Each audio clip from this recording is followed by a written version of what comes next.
Hello all of you, स्वागत है आपका आज की क्लास में। मेरा नाम है वंदना और आप देख रहे हैं मिस केमिस्ट्री। तो स्टूडेंट्स, आज इस वीडियो में हम पढ़ने वाले हैं कार्बोक्सिलिक एसिड डेरिवेटिव्स।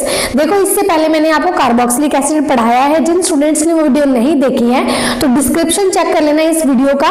उस कार्बोक्सिलिक एसिड की जो वीडियोस है उसका मैं आपको प्लेलिस्ट का लिंक प्रोवाइड कर दूंगी।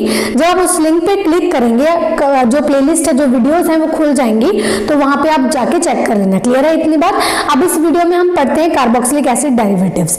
देखो, जो स्टूडेंट्स बीएससी के हैं उनके लिए ये बहुत ही इंपॉर्टेंट है जो हमने स्टार्ट किया है कार्बोक्सिलिक एसिड डेरिवेटिव्स। आपको वो भी वीडियोस देखनी है कार्बोक्सिलिक एसिड की और ये भी वीडियोस देखनी है। क्लियर है इतनी बात? अभी हम वीडियो स्टार्ट करते हैं। वीडियो स्टार्ट करने से पहले जो स्टूडेंट्स नए हैं इस चैनल के ऊपर, तो इस चैनल को जरूर सब्सक्राइब करें और साथ में जो बेल आइकन बटन है उसको जरूर प्रेस करें। अगर आपको वीडियो अच्छी लगती है तो इस वीडियो को जरूर लाइक करें और अपने फ्रेंड्स के साथ जरूर शेयर करें ताकि उनकी भी हेल्प हो सके। ठीक है, तो देखो यहाँ पे मैंने कुछ पॉइंट्स लिखे हैं जो हम इस वीडियो में डिस्कस करने वाले हैं, तो वो मैं आपको पहले बता देती हूँ। यानी प्लानिंग के हिसाब से चलेंगे ताकि आपके माइंड में भी जो एक क्लियर पिक्चर बन जाए कि हम क्या कुछ पढ़ने वाले हैं इस वीडियो में। ठीक है, देखो, सबसे पहले हम इसका इंट्रोडक्शन पढ़ेंगे कि होता क्या है बेसिकली, कैसे बनता है ये, किसको बोलते हैं कार्बोक्सिलिक एसिड डेरिवेटिव्स। तो वो सारा किस में जाएगा आपका इंट्रोडक्शन में। उसके बाद हम एसिड डेरिवेटिव्स के स्ट्रक्चर को डिस्कस करेंगे। उसके बाद हम इसका पढ़ेंगे न्यूक्लियोफिलिक असाइल सब्स्टिट्यूशन। ठीक है, ये चीज हम पढ़ने वाले हैं, ये बहुत इंपॉर्टेंट है। उसके बाद सबसे जो इंपॉर्टेंट है, यानी ये तो आपकी बेसिक नॉलेज है सारी, ये तीनों। ठीक है, ये आपकी बेसिक नॉलेज है। उसके बाद जो सबसे इंपॉर्टेंट है जहां से आपके क्वेश्चन पूछे जाते हैं वो ये वाला पार्ट है। ठीक है, इस पार्ट से आपके क्वेश्चन पूछे जाते हैं, लेकिन ये वाला पार्ट तभी आएगा अगर आपको ये वाला पार्ट समझ में आया है, इसलिए आपके सारे आपको करने होंगे। देखो, एक दूसरे से लिंक है। अगर आप इंट्रोडक्शन पढ़ लेते तो आपको ये समझ में आएगा, ये समझ में आ गया तो ये समझ में आएगा, ये समझ में आएगा तो ये वाला समझ में आएगा। तो कोई भी पार्ट आप स्किप नहीं कर सकते हो। ठीक है, तो हम अभी इंट्रोडक्शन से स्टार्ट करते हैं। तो देखो, सबसे पहले हम ये समझेंगे कि जो आपका एसिड डेरिवेटिव्स एक्चुअल में होता क्या है। एसिड हमें पता है, हमने पढ़ा हुआ है। जो एसिड्स हैं, एक मिनट, कि आपके जो एसिड्स हैं वो क्या होते हैं। इंट्रोडक्शन तो रख लेते हैं क्योंकि हमें सबसे पहले डिस्कस करनी है आपकी इंट्रोडक्शन। ठीक है, देखो, हमने एसिड को पढ़ा हुआ है कि हमारे पास जो एसिड का स्ट्रक्चर है वो ये होता है। ये क्या है हमारे पास एसिड। अगर हम बात करें कार्बोक्सिलिक एसिड डेरिवेटिव्स, तो डेरिवेटिव्स एक्चुअली में हमारे पास होते क्या हैं। देखो, जो आपका ये OH ग्रुप है, ठीक है, जो आपका ये OH ग्रुप है, इस OH ग्रुप को रिप्लेस करवाया जाता है किसी भी और ग्रुप के साथ, तो वो क्या बन जाता है आपके पास उसका डेरिवेटिव। कैसे बोल रही हूँ, देखो, जो आपका कार्बोक्सिलिक एसिड है, क्या है आपका RC डबल बॉन्ड OH। इसमें क्या होता है, डेरिवेटिव बनाने के लिए इसमें जो आपका OH ग्रुप है उसको रिप्लेस कराया जाता है किसी अदर ग्रुप के साथ, और उसको क्या बना दिया जाता है, कार्बोक्सिलिक एसिड डेरिवेटिव्स। तो कौन से वो ग्रुप्स हैं जिसको रिप्लेस करवाया जाता है, जो हम पढ़ने वाले हैं वो मैं आपको बता देती हूँ। देखो, जो OH है उसको रिप्लेस करवाया जाता है क्लोरीन के साथ, इसको रिप्लेस करवा सकते हैं। तो आपका यहाँ पे क्या बन जाएगा, RC डबल बॉन्ड Cl। तो ये क्या बन गया आपका एसिड क्लोराइड। ठीक है, एसिड क्लोराइड। अगर हम इसको रिप्लेस करवा दें RC डबल बॉन्ड O, ठीक है, C डबल बॉन्ड O यहाँ पे आ गया। अगर हम इस ग्रुप से इसको रिप्लेस करवा दें, ठीक है, C double bond O R के साथ, तो ये क्या बन जाएगा, एसिड अनहाइड्राइड। क्या बन जाएगा, एसिड अनहाइड्राइड। ठीक है, हमने क्या किया है, देखो, हमने सिर्फ रिप्लेस किया है इस OH ग्रुप को, क्योंकि RC double bond RC double bond तो वैसे ही है, OH को हमने हटा दिया, उसके जगह पे हमने सिर्फ ये वाला ग्रुप लगाया है, तो इसका नाम चेंज हो गया। इसका नेम क्या था, एसिड था, कार्बोक्सिलिक एसिड था, इसका नाम क्या हो गया, एसिड अनहाइड्राइड। ठीक है, तो ये क्या बन गए, एसिड के डेरिवेटिव्स है। देखो, कहाँ से बन रहे हैं ये बन रहे हैं एसिड से। ठीक है, हम क्या कर रहे हैं, सिर्फ OH ग्रुप को ही रिप्लेस कर रहे हैं। ठीक है, अगर इसको मैं रिप्लेस कर दूं NH2 के साथ, अगर इसको NH2 के साथ रिप्लेस करवा दिया जाए तो ये क्या बन जाएगा आपके पास, अमाइड बन जाएगा। ठीक है, ये चीज हो जाएगी। अगर इस ग्रुप को हम रिप्लेस कर दें OR के साथ तो आपका क्या बन जाएगा, एस्टर बन जाएगा। ठीक है, RC डबल बॉन्ड O, यहाँ पे O, यहाँ पे R डैश। अगर इसको रिप्लेस करवा दे तो ये क्या बन जाएगा आपका एस्टर। ठीक है, इतनी बात। तो ये चीजें होती हैं, ये होते हैं हमारे पास एसिड डेरिवेटिव्स। समझ में आ गया? ये थी इसकी इंट्रोडक्शन। आगे हम चलते हैं इसका स्ट्रक्चर पे कि इसका जो स्ट्रक्चर है बेसिकली होता क्या है। देखो हमने इतने ग्रुप के साथ इसको रिप्लेस करवाया, क्लोरीन के साथ करवा दिया तो इसका नाम एसिड क्लोराइड पड़ गया। अगर हम इस ग्रुप के साथ इसको रिप्लेस करवा दे तो एसिड एनहाइड्राइड नाम हो जाता है। अगर इसको हम NH2 के ग्रुप के साथ इसको रिप्लेस करवा दे तो एमाइड हो जाता है। अगर OR के साथ करवा दे तो वो एस्टर बन जाएगा। यानी कुल जो मैंने ये बोला है, जो इन ग्रुप के साथ मैंने रिप्लेस करवाया है, तो इनको सारों को मैं एक नाम दे देती हूँ। तो नाम क्या है? वो Y। ठीक है, उनका कॉमन नेम, यानी जो एक कॉमन नेम, इनका कॉमन नेम मैंने क्या रख दिया कि यहाँ पे मैंने क्लोरीन लगाया, मैंने ये वाला ग्रुप लगाया, मैंने ये वाला ग्रुप लगाया, मैंने ये वाला ग्रुप लगाया। इन सारे ग्रुप को मैं एक नाम दे देती हूँ। वो मैंने किससे दे दिया? Y से। कोई दिक्कत नहीं। ठीक है, तो यहाँ पे क्या हुआ? C डबल बॉन्ड हो, यहाँ पे C डबल बॉन्ड हो, यहाँ पे मैंने क्या कर दिया? बस Y लगा दिया। यानी Y की जगह पे आप क्लोरीन लगा लो, Y की जगह पे आप ये वाला ग्रुप लगा लो, Y की जगह पे NH2 ग्रुप लगा दो, Y की जगह पे OR ग्रुप लगा दो, तो वैसे ही आपके डेरिवेटिव्स आ जाएंगे। ठीक है, तो मैंने ये वाला लगा दिया। अब हम पढ़ते हैं इसका स्ट्रक्चर। तो स्ट्रक्चर क्या होता है? अगर आपको इसका स्क्रीनशॉट लेना है तो आप ले सकते हैं। ठीक है, तो अभी देखो इसका हम पढ़ेंगे स्ट्रक्चर। हमारा जो इंट्रोडक्शन था सिर्फ इतना ही है। ठीक है, अगर आपको क्वेश्चन आ जाता है एसिड डेरिवेटिव पे तो आप लिख सकते हैं। ठीक है, मतलब आपको पता होना चाहिए एक्चुअल में एसिड डेरिवेटिव क्या होते हैं। तो देखो हमने क्या करा था, जो OH ग्रुप था हमारा उसको मैंने Y से रिप्लेस करा था। इतनी बात क्लियर है? अभी देखो अगर हम इसकी स्ट्रक्चर की बात करें तो इसमें जो कार्बन एटम होता है वो क्या होगा? आपका sp2 हाइब्रिडाइज्ड। क्या होता है? कार्बन एटम आपका sp2 हाइब्रिडाइज होता है। यानी ये कार्बन जो है आपके पास, एक तो R के साथ इसकी बॉन्डिंग होती है। ठीक है, एक तो R के साथ, एक आपका ऑक्सीजन है, एक आपका Y है। ठीक है, नो डाउट कार्बन और इसमें आपके पास डबल बॉन्ड है, वो हम डिस्कस करेंगे। लेकिन इसमें जो कार्बन है वो sp2 हाइब्रिडाइज्ड है। इसका मतलब क्या है कि ये अपने 3 ऑर्बिटल यूज करता है for the formation of sigma bond. ये सिग्मा बॉन्ड की फॉर्मेशन किसके साथ करता है? इस अल्काइल ग्रुप के साथ, इस Y ग्रुप के साथ और इस ऑक्सीजन ग्रुप के साथ। ठीक है, अब देखो sp2 हो गया। अब इसका एक ऑर्बिटल खाली है। इसका क्या है? एक ऑर्बिटल, एक अनहाइब्रिड p ऑर्बिटल खाली है कार्बन का। ऐसे ही ऑक्सीजन का अनहाइब्रिड p ऑर्बिटल वेकेंट होता है। ऐसे ही आपका जो Y है, Y मैंने क्लोरीन लिया है, क्लोरीन की जगह पे आप कुछ भी NH2 ग्रुप ले सकते हो या फिर OR ग्रुप ले सकते हो, उनका भी एक अनहाइब्रिड p ऑर्बिटल है। ठीक है, इनमें क्या होती है? ओवरलैपिंग होती है। जो ये है इनमें क्या होती है? जो अनहाइब्रिड p ऑर्बिटल है कार्बन का और ऑक्सीजन का, इनमें क्या होती है? अनहाइब्रिड अनहाइब्रिड इसमें क्या होती है? बॉन्डिंग होती है अनहाइब्रिड p ऑर्बिटल में। तो फिर किसकी फॉर्मेशन होती है? आपकी पाई बॉन्ड की। ठीक है, इसमें इसकी बॉन्डिंग होगी, इसकी बॉन्डिंग होगी। ठीक है, तो यहाँ पे क्या होगी? आपकी पाई बॉन्डिंग की फॉर्मेशन। ठीक है, ऐसे ही इसमें बॉन्डिंग होती है, इसमें बॉन्डिंग होती है। ये कि क्या बात की हमने इसकी स्ट्रक्चर की। इतनी बात क्लियर है कि आपके पास एक्चुअल में ये जो बॉन्डिंग है इस तरीके से होती है। ठीक है, बस आपको कार्बन का याद रखना है, उसके बाद आप बॉन्डिंग शो कर देना। 3 इसमें सिग्मा बॉन्ड बनते हैं, एक इसमें पाई बॉन्ड बनता है। ठीक है, अगर हम इसकी रेजोनेंस स्ट्रक्चर की बात करें जो आपका ये है, ठीक है, इसमें अगर रेजोनेंस स्ट्रक्चर की बात करें तो इसका रेजोनेंस स्ट्रक्चर किस तरीके से आएगा? देखो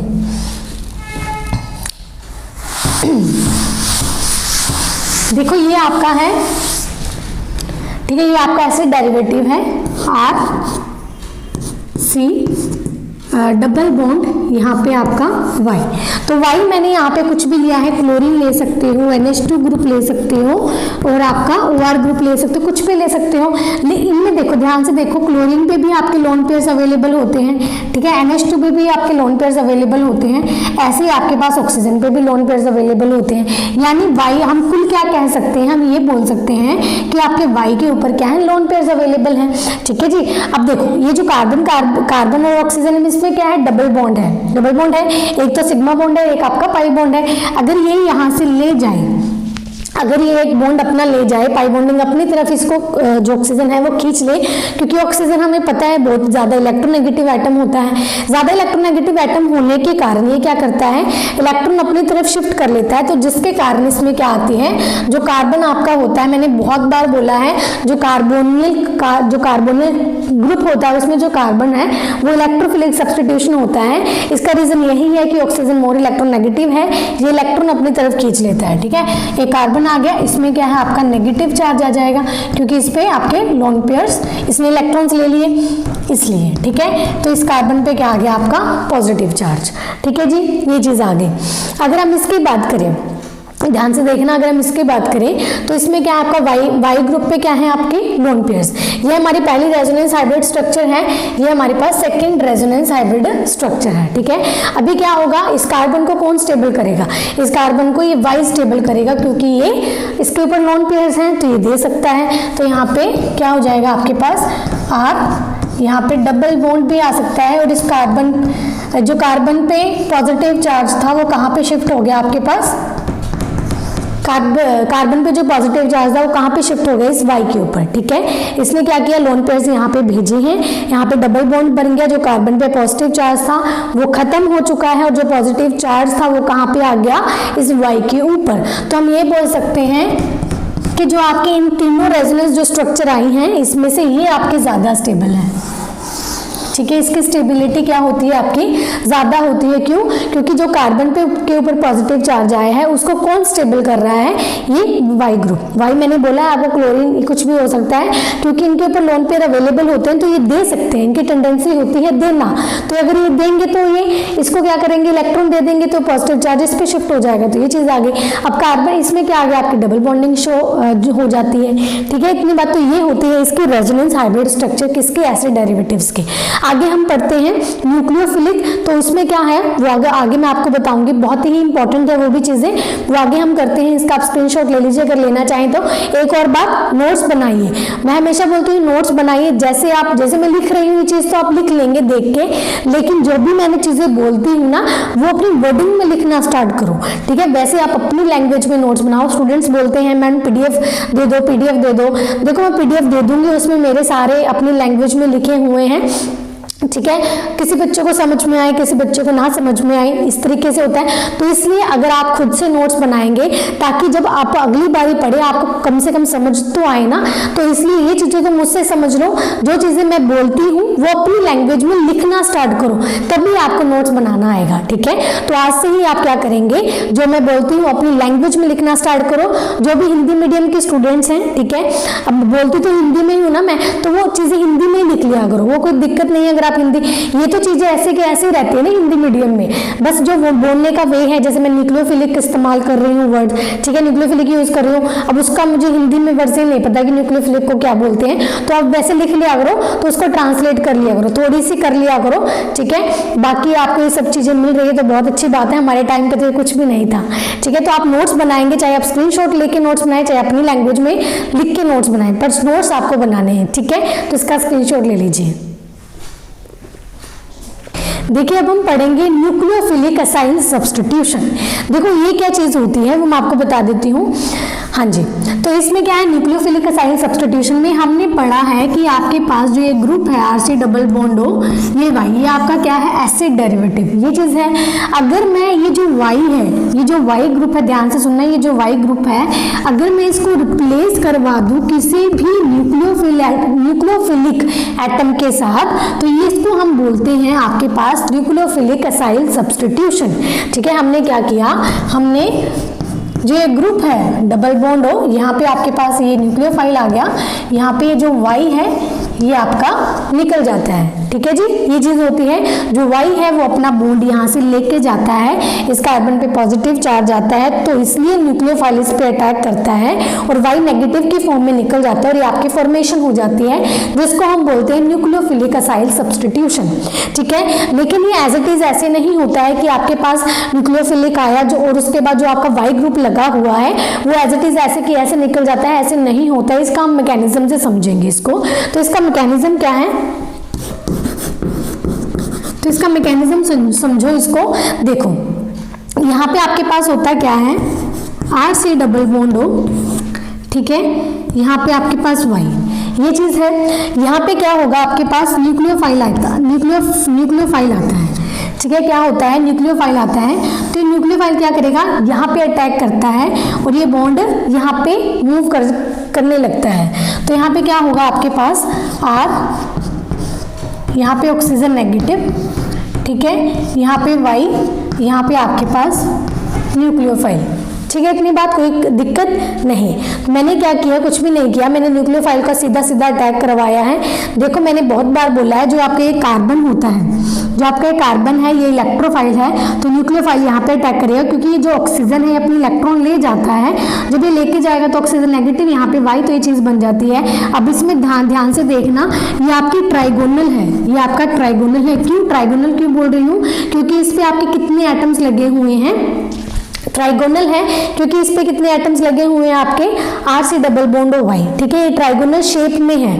ठीक है, ट्राइगोनल शेप किस तरीके से, मैं इसको ऐसे बना के आपको बताती हूँ कि R डबल बॉन्ड O, यहाँ पे Y। ठीक है, तो जो न्यूक्लियोफाइल है ना वो यहाँ से अटैक करता है। ठीक है, और ये यहाँ पे शिफ्ट होता है। ठीक है, ये आपकी क्या है, ट्राइगोनल शेप है, वो किस में चेंज हो जाती है, आपकी टेट्राहेड्रल में। ठीक है, जब यहाँ पे अटैक करता है न्यूक्लियोफाइल अटैक होने से किस में चेंज हो जाएगा, आपका टेट्राहेड्रल में। तो ये आपका टेट्राहेड्रल इंटरमीडिएट की फॉर्मेशन हो जाती है। लेकिन उसके बाद क्या होता है, ये आपका फर्स्ट स्टेप है। सेकेंड स्टेप में क्या होगा आपके पास, ये तो हमने की न्यूक्लियोफिलिक एडिशन, यहाँ पे आपके पास क्या थी, न्यूक्लियोफिलिक, जो पहला स्टेप है वो क्या है आपके पास, ध्यान से समझना, न्यूक्लियोफिलिक एडिशन का है, क्योंकि इसमें हमने न्यूक्लियोफाइल को ऐड करवाया है। अगर हम इसमें बात करें एलिमिनेशन की, ठीक है, सेकंड स्टेप जो आता है वो आएगा आपका एलिमिनेशन का। ठीक है, सेकंड स्टेप है एलिमिनेशन में, यहीं से मैं करवाती हूँ, आप यहाँ से करेंगे, चलो मैं कर ही देती हूँ। R ऑक्सीजन नेगेटिव, ठीक है, यहाँ पे Y, यहाँ पे क्या आएगा आपका न्यूक्लियोफाइल। ठीक है, यहाँ पे क्या होगा, ये वाला बॉन्ड वापस, सॉरी ये इलेक्ट्रॉन वापस यहाँ पे आएगा, और यहाँ से जो ये Y है वो यहाँ से निकल जाएगा।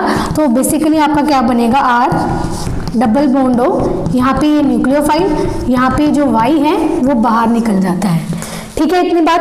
पहले हमने क्या किया, हमने पहले पढ़ा है न्यूक्लियोफिलिक एडिशन।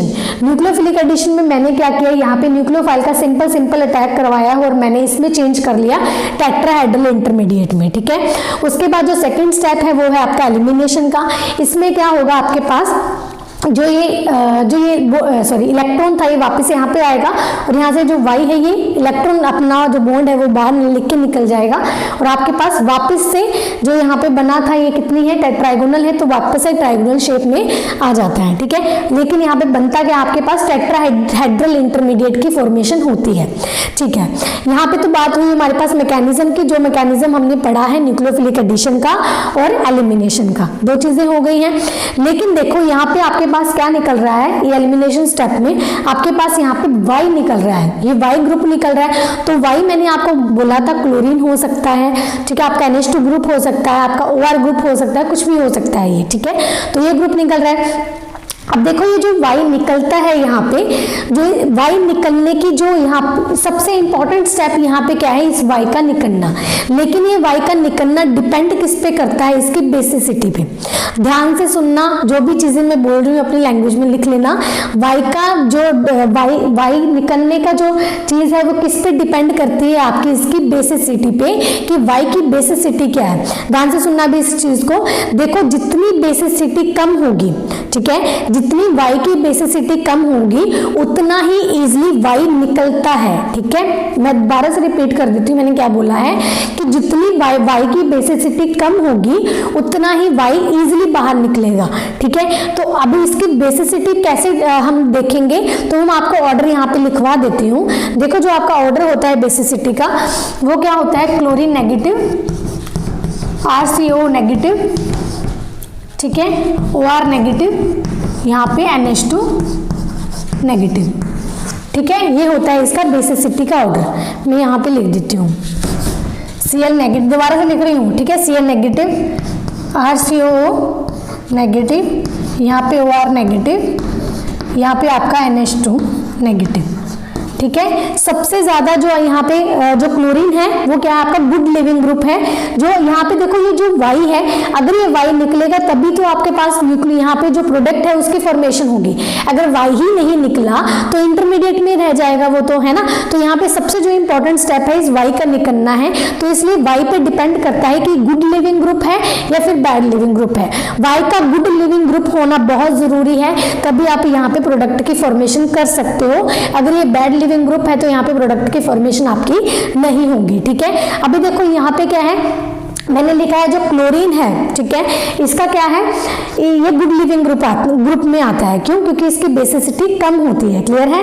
इसकी बेसिसिटी कम है तो ये गुड लिविंग ग्रुप है। सबसे ज्यादा बेसिसिटी किसकी होती है? NH2 नेगेटिव की, तो ये क्या है आपके पास? बैड लिविंग ग्रुप है। इतनी बात क्लियर है?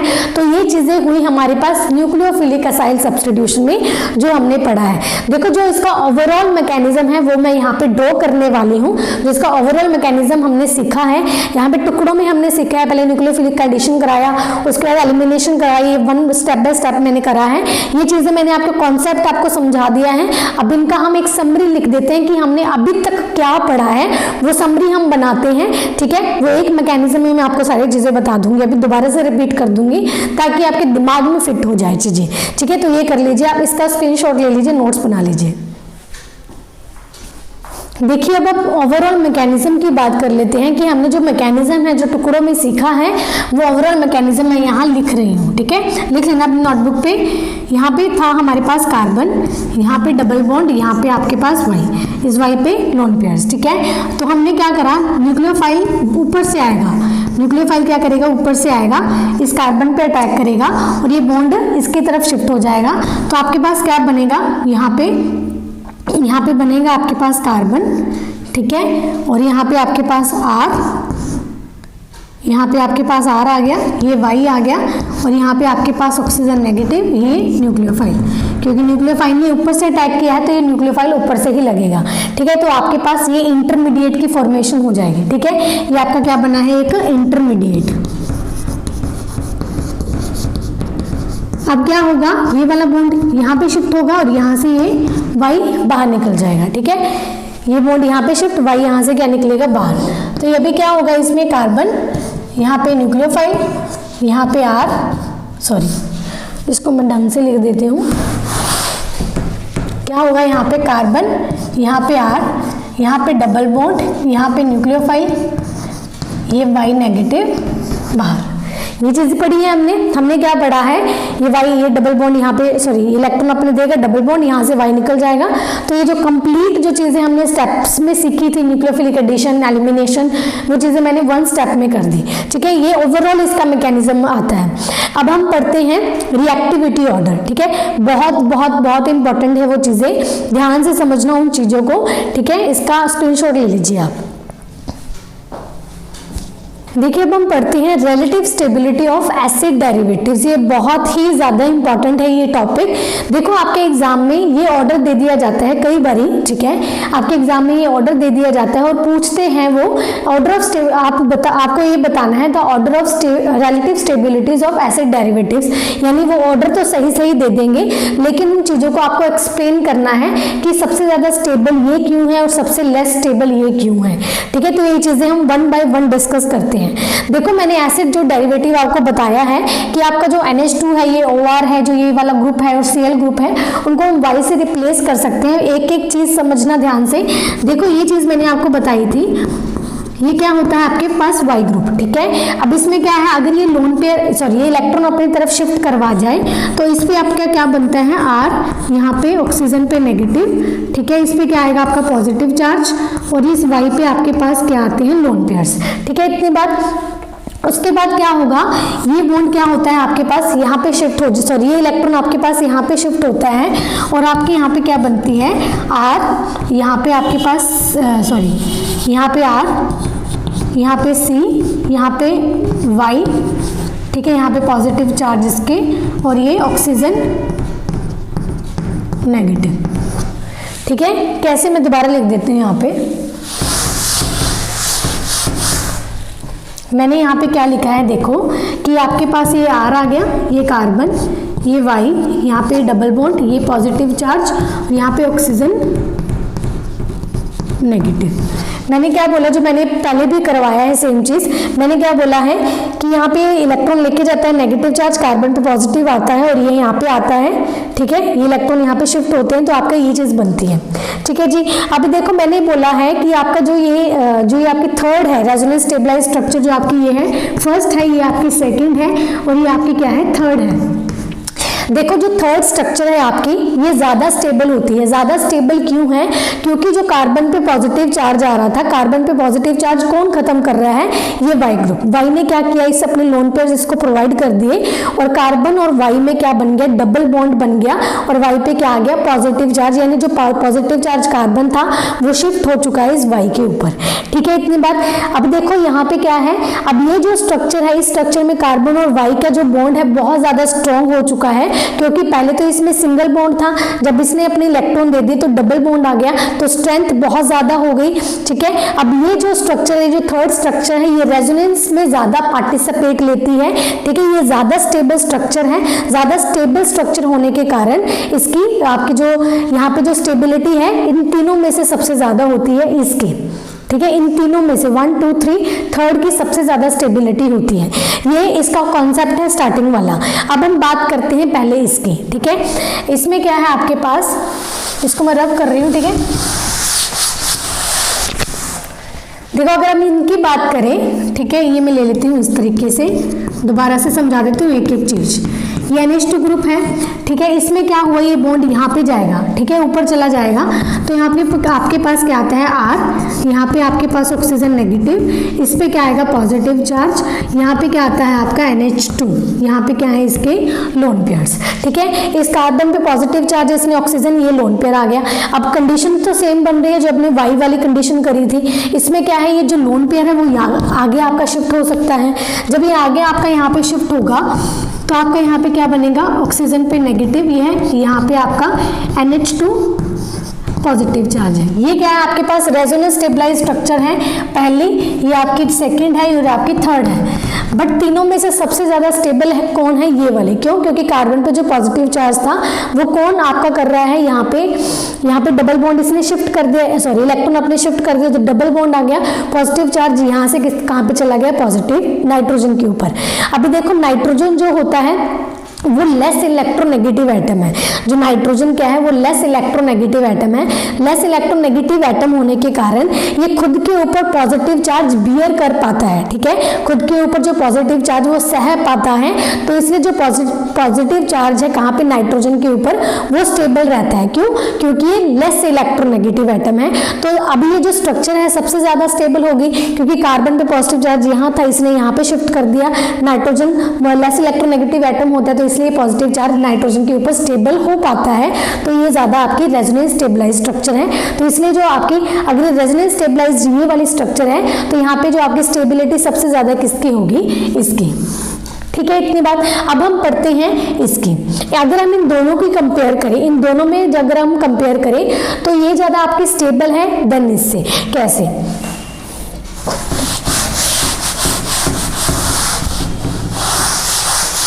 ठीक है, ध्यान से समझ लेना। यहाँ पे क्या है आपके पास डबल बॉन्ड।